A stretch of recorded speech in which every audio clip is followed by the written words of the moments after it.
everyone. So we are the group who is tasked to present a tutorial video about using BSM or value stream mapping.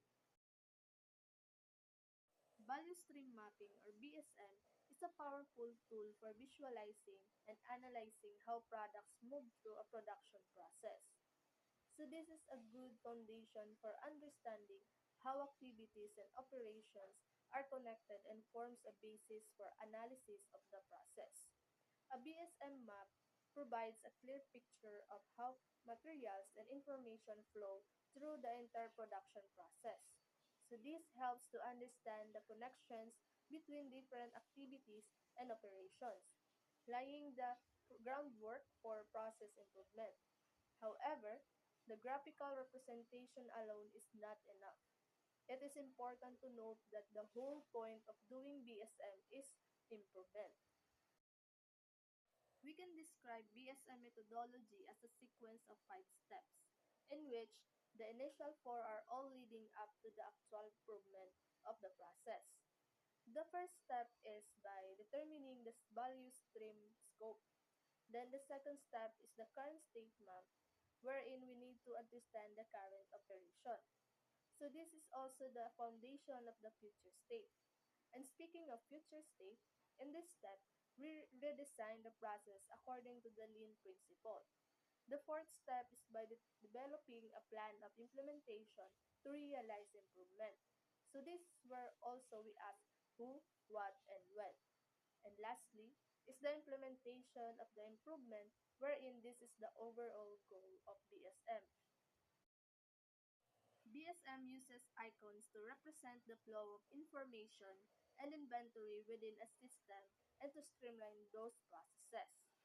There are four types of icons used in BSM: the process icons, material, information, and general icons. So this guide covers the most widely used BSM icons for representing processes, materials, and information.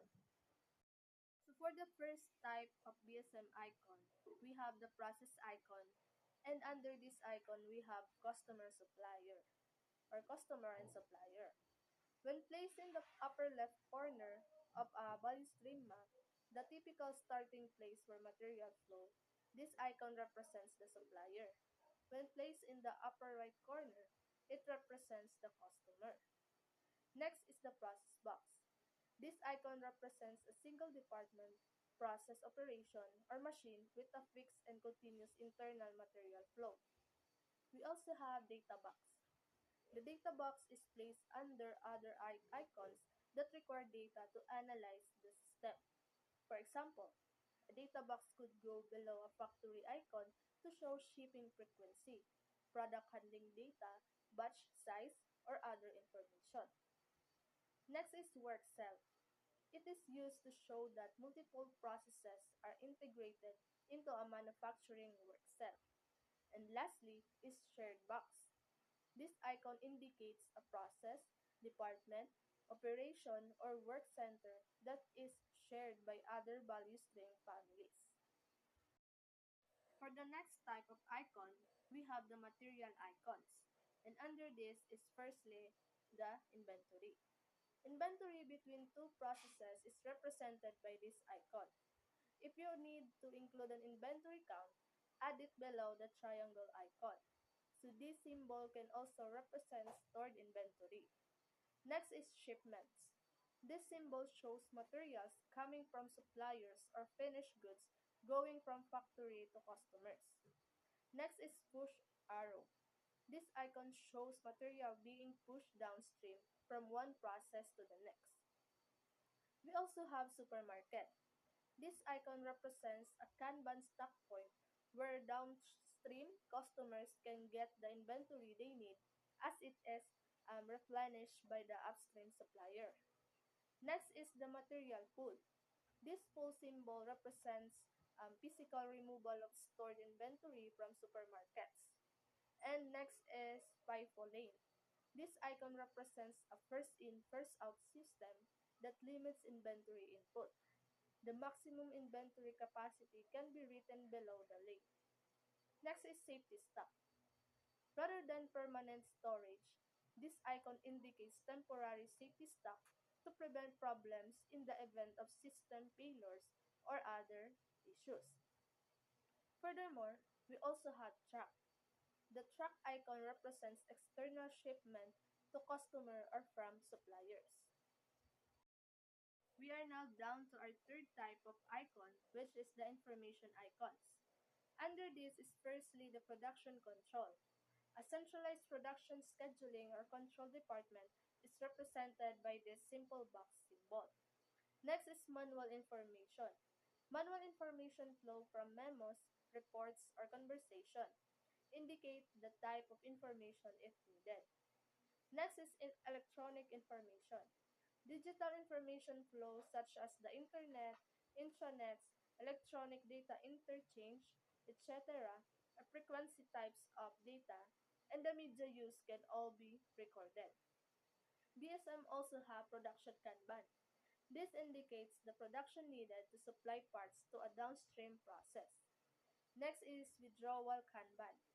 This symbol represents a card instructing an operator or material handler to move parts from a supermarket to a process. Next is signal Kanban. This Kanban symbol is used when inventory levels in a supermarket drop to a minimum and signals of production of a specified number of parts. Next is Kanban full. This icon indicates a location for collecting Kanban signals, typically located near a supermarket. In a two-card system, it can be used to exchange withdrawal and production Kanban. Moreover, we have sequence pull. So this pull process removes the need for supermarket storage of inventory between processes by providing instruction to a sub-assembly process to quickly produce a specified customer order. Next is loading leveling. So this is a tool that batches Kanbans in order to level out the variety of volume of production. Next is go, look, and see. Sometimes information is collected through observation, such as when a supervisor makes a production decision after visually checking inventory. Next is verbal information. So this represents information flow that is passed verbally. Next is MRP or ERP. So scheduling using an inventory control system such as material requirements planning. And now for the general icons, we firstly have queue or waiting. The Kaizen burst. So this icon is designed to stand out and highlight problem areas. It identifies critical processes for developing a successful future state map.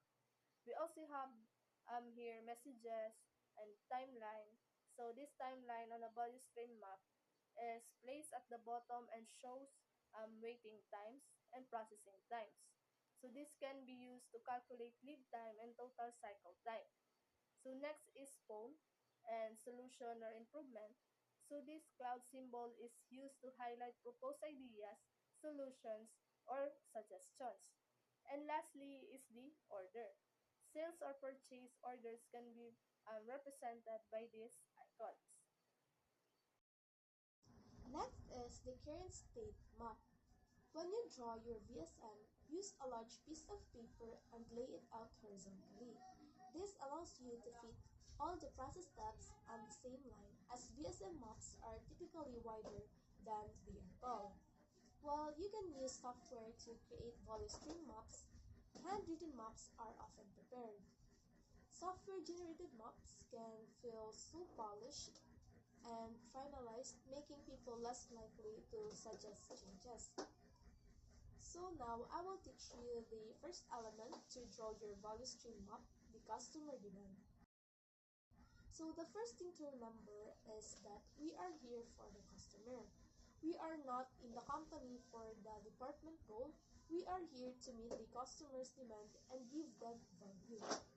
So it's time to decide which customer you want to start mapping. So let's start with the customer and the SKUs that pays the bill. So to select the stock keeping unit, you have to carry out a correct chart and group the SKUs in the product family. Now let's imagine you have selected SKU 5678 that generated $150,000 per year of income. So these are the steps you have to follow. First is take one A3 sheet and one marker. Next, draw a symbol of a factory. Write the name of the customer, write the SKUs you selected, and write the demand. It may be daily, weekly, monthly, depending on the business. And once you have done it, stick the A2 sheet on the wall. Remember, do not use the PC at the beginning. And the second element to draw in your VoluStream map, the basic production process with the process box. So the process box indicates a process where the material flow. So do you have to draw every single process? No. So the rule of thumb is to draw one process block wherever the process are disconnected and the material flow stops. So if a detailed process map is necessary, you could zoom in later on. So the process box has the simple form of a rectangle with a title on the top. Walking into the shop during the VoluStream mapping, you need to draw the box and collect the data that will be the starting point of the future state. So for each process box, you need to connect a data box. And the data box is a simple list of information you think is necessary.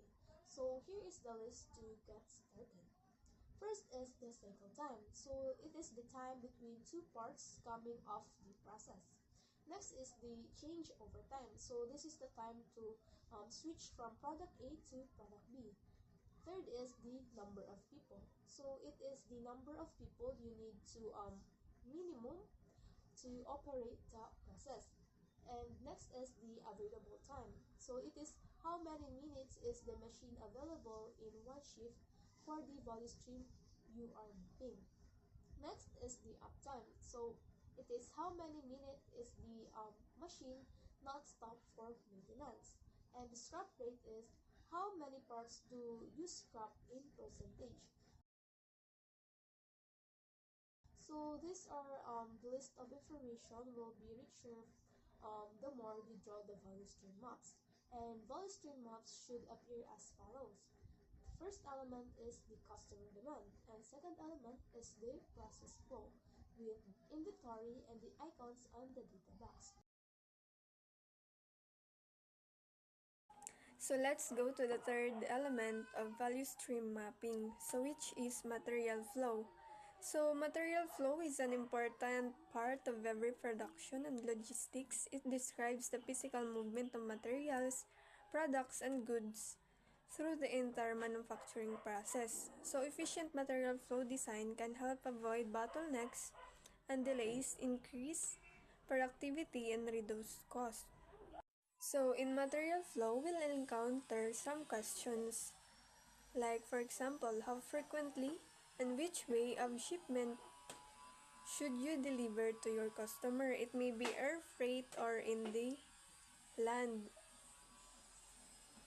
And next was how frequently you receive the raw material and which way of shipment the supplier uses. So for example, it may be in truck or airplane or maybe boat. And draw only one or two main raw materials and not the entire list. So you only have to draw a one or two main raw materials. And the last question was data to be gathered in material flow was the number of lot size to my customer. So lot size means the quantity, and another was the number lot size from my supplier and how much raw materials I have in the company. And lastly, you have to map within these three elements. So the first one was the customer demand, and the second one was the process box, and the third one was the material flow. So let's go to the fourth element of value stream mapping, which is information flow. And material flow was dependent to information flow. And if the information is messy, then the material flow will be messy too. Like this one, if the information flow is confusing, the material flow will be confusing as a sequence. So commonly, straight arrow are used to represent information flow. For example, using a telephone icon and a Z arrow to represent electronic information, and it may be Excel icon or an email icon. And for example, this image. So, an information flow dida is an boy na nag-iisip ko na bagatigyaya ka niyan iya koan. An iya gusto i-order. So, information flow ito. Tapos, an chef naman, so pagdara na niya nim food na in-order, amo na iton material flow. Let's move to the next slide. So, ito na icon na ada ha upper right corner. Amo ito ang customer. Tapos, makadiya MRP. And then, tikad to supplier. Tapos, an MRP naman, ito na box, rectangle, na dabut nga. Makadi naman na shop floor. So, ito, naka-push strategy. Pero, kailangan natin pull strategy. Ang push strategy is made to stock. Tas, ang pull naman is made to order. So, there are a golden rule. If the information flow seems messy, that is probably because it is. Now I will explain to you the last element of the value stream map, which is the time ladder. So at this stage, you should have the material flow at the bottom and the information flow on the top. The time ladder has to be drawn under the process boxes with the triangle and with the rules. So the ladder has to be drawn with the highest part under the triangle and lowest part under the process boxes. So once the ladder is drawn, you have to put value added time and lead time on that. So what is value added time? Typically, the value added time is defined as the customer is willing to pay, while the lead time naman, it is defined as the time that one piece it takes on one part to pass through one operations. So how to calculate a value added time to be balanced between effort and accuracy? So you can assume that the value added time of a boxes is equal to the cycle time of the operation. And how about the lead time? Let's how to calculate the lead time. So even here, to have a good estimation, you can take the pieces of inventory you have seen during the Gemba walk and divide by the customer demand. So what is Gemba walk? Gemba walk is a lean manufacturing technique where managers and team members go directly to the workplace where they observe processes, identify problems, and gather insights. So it is a hands-on visual approach to understand the reality of a process and finding opportunities for improvement. So for example, we have here a 100 pieces under the triangle and the customer demand per day is 20 pieces. So in this case, the lead time is 5 days. So we will divide 100 pieces divided by the 20 pieces that the customer demands per day. Now we have to fill the spaces of the time ladder and then do the sum of the value added time and the lead time. So we have here the 10 days, 8 days, and 7 days, which results to 25 days and 2 hours for our lead time and 3 hours. So we have 5 hours lead time. So 25 days divided by 5 hours, that would be a ratio of 2.5% between value added and lead time.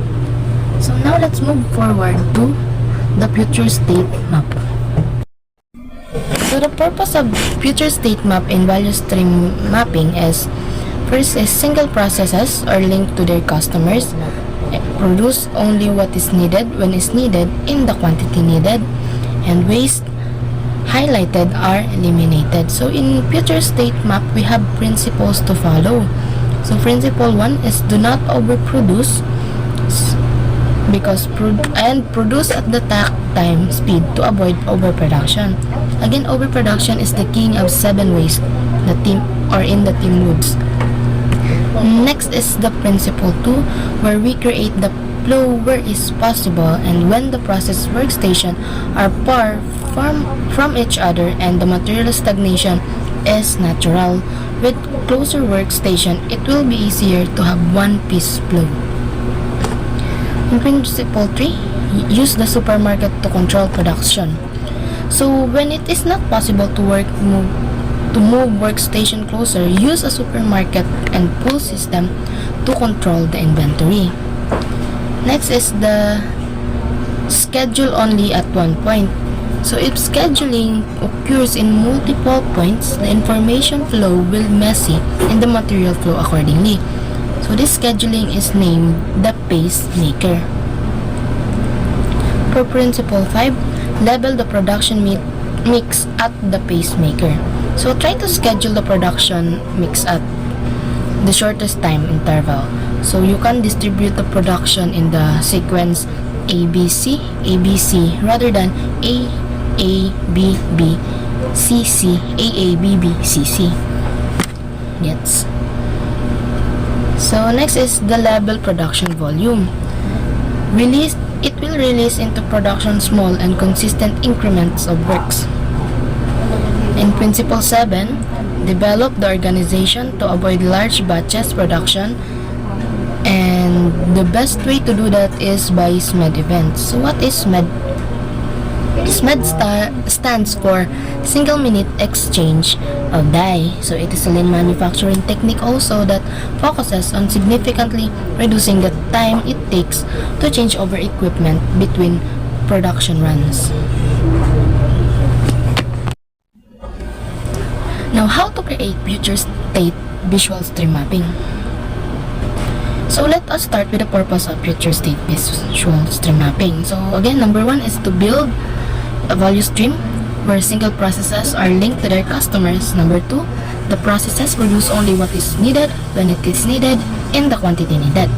Number 3, in the future state, the waste highlighted in the current state are eliminated. So now the steps are followed. First is meet with the team in front of the current state visual stream map. Next is take a red pencil and start discussing and noting improvement opportunities by answering this set of questions. So, answering the 7 principle. So, again, what are those? What is the takt time of the value stream map? Number 2 is it possible to build a supermarket where the customer pulls? Third, where in the process can we use flow where the processes are too far and we need supermarkets? Fourth is, where will we set the pacemaker of the flow as a single point of scheduling? Fifth, how will we level the production mix?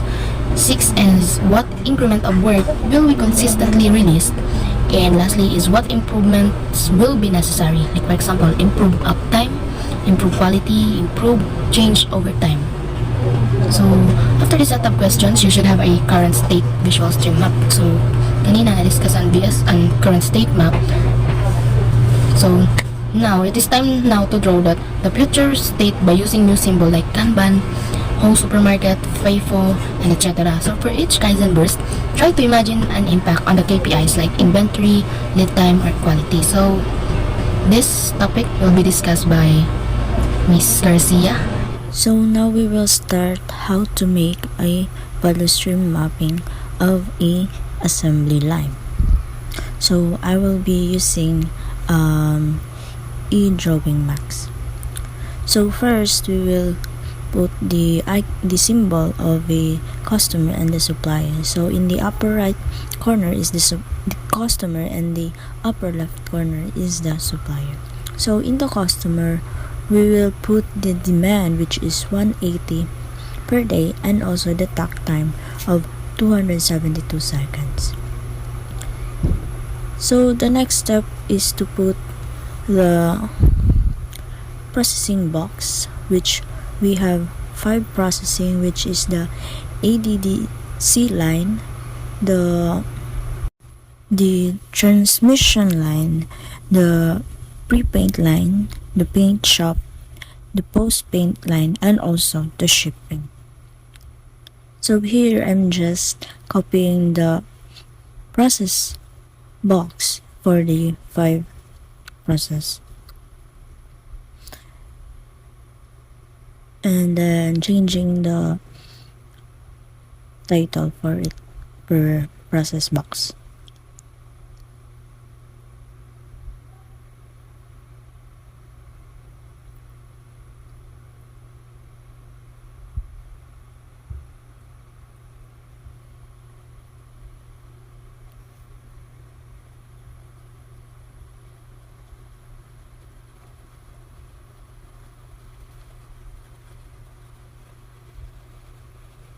And here I'm adding an box icon for the shipping. And the next part is here I am putting the data box where we can put the cycle time, the changeover, and also the number of operators or the shift. So the cycle time in ADDC line is 245 seconds with a changeover of 1.2 and 2 shifts. In transmission, we have the cycle time of 240 seconds and with 0 changeover and 2 shift. And in repaint line, we have 242 seconds with a changeover of 30 minutes and 2 shifts. And in the paint shop, we have a cycle time of 245 seconds and 0 changeover and 2 shift. And in the post paint line, we have a cycle time of 230 and 0 changeover and then 2 shifts.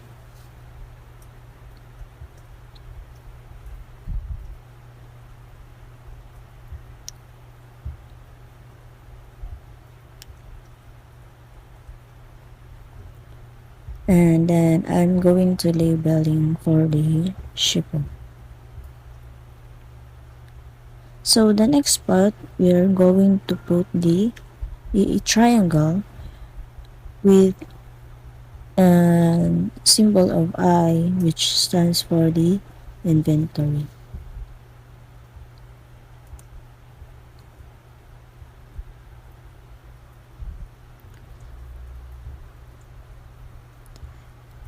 And the inventory symbol will be put between the processes. This will indicate how many units are there that is processed between the production per production process.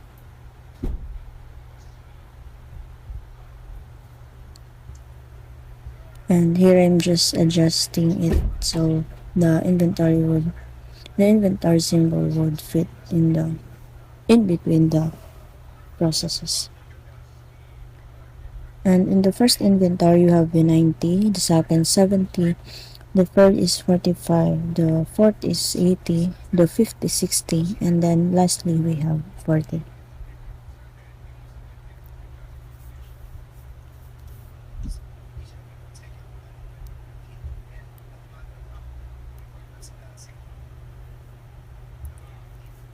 So now we're going to put an arrow. We should have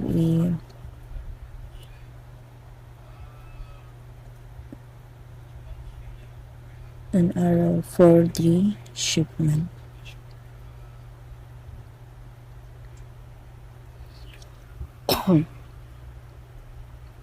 And we also have the icon of a vehicle to indicate that it is the shipment. and an arrow to the inventory.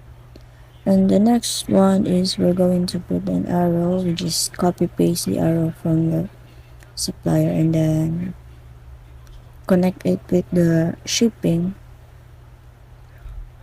and also add shipping, which is the vehicle, and then connect the arrow, connect the vehicle shipment to the customer.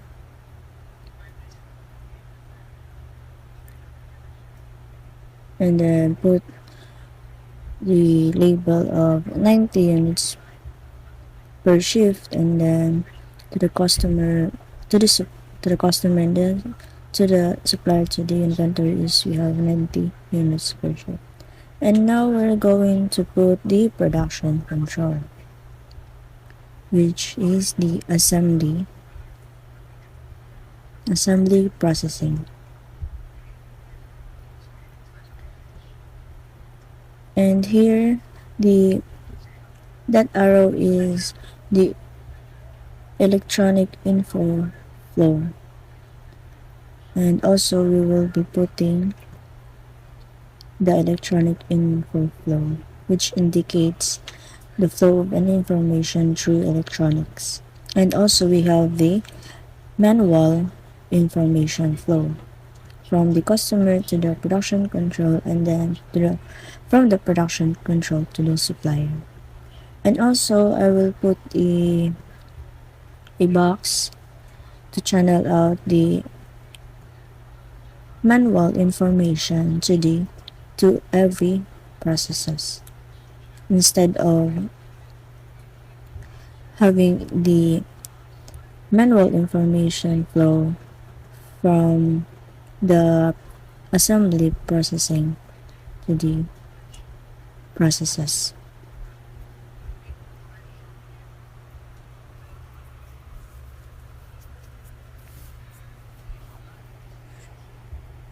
So here we are putting an individual manual information flow to every processes and also to the shipping.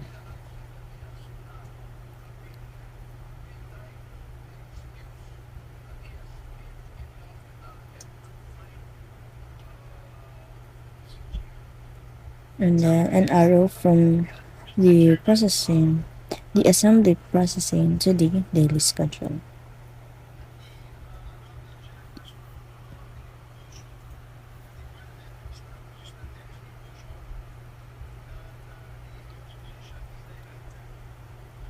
And in the manual flow from the customer to the production control, we put the daily order, and from the production control to the supplier, we put the weekly requirements.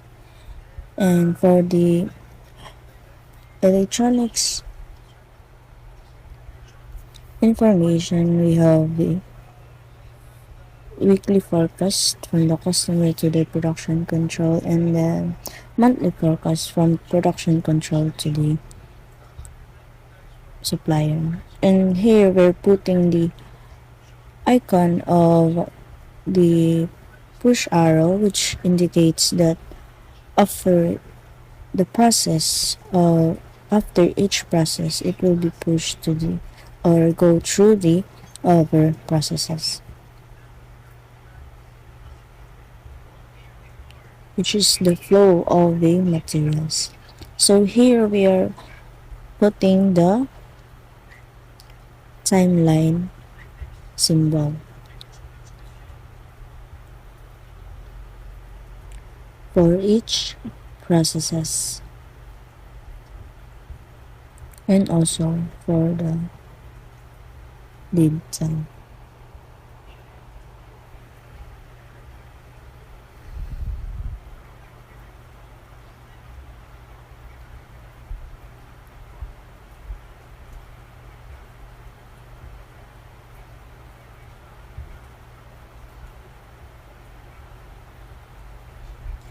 So in the first inventory, we have 1 day, and the first process we have 245 seconds. The second inventory we have 0.78, And the second process is 240 seconds for the value added time, and then zero point 0.5 for the third inventory, and 242 seconds for the third process, and then 0.88 lead time for the fourth inventory, and then 245 seconds for the fourth process, and then 0.65 for the fifth inventory, and 236 seconds for the fifth process, and then 0.40, and then 240 seconds.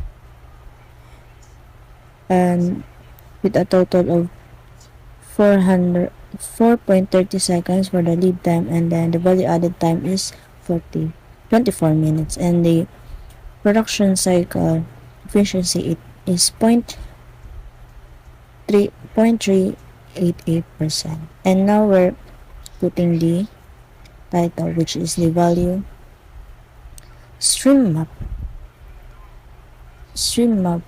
of the assembly process. So here we already made the current state of the assembly process. So now we're going to make the future state of the assembly line, and we're going to use the current state that we made earlier, and then just edit it for the alternative or the improvement. So here we are putting the icon of a supermarket, and then we put the production the production box,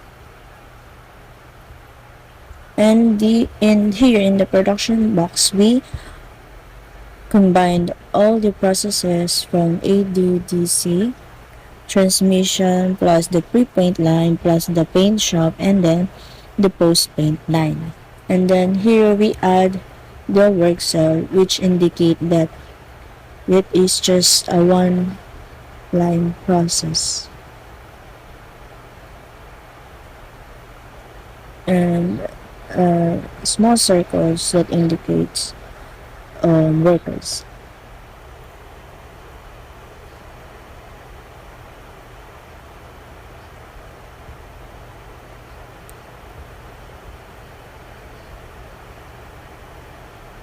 So the next part is to make an arrow for information. We all know that a broken line and an arrow with an arrow is a flow of informations. So here we're adding the informations from the process box to the supermarket, from the supermarket to the process box, and then the shipping to the supermarket. And here I am adding the symbol of production Kanban for each information flow line. And also I added a Kanban post.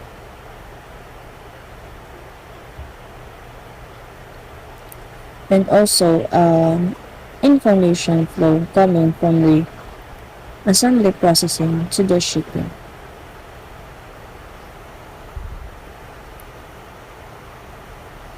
And adding also a production Kanban from the assembly processing line to the shipping.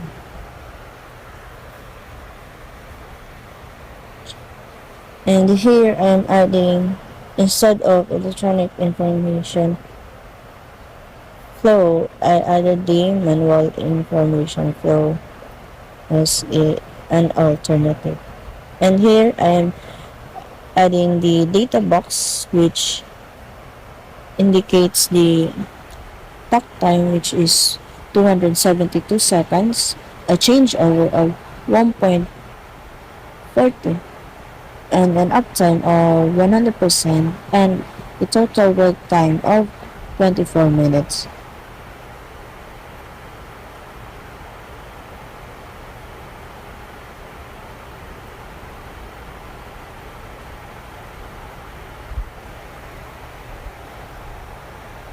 So the next part is to put the time ladder.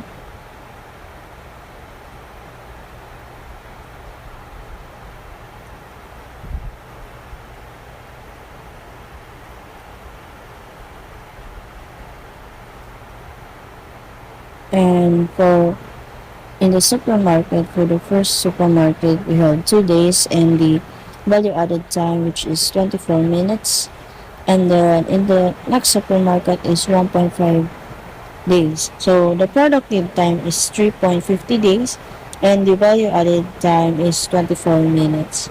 It's just the same from the proof of the current state. And then difference is the production cycle efficiency is greater than the current stage, which is 0.476%. And then we have the Kaizen burst, and we indicate that we minimize the waste.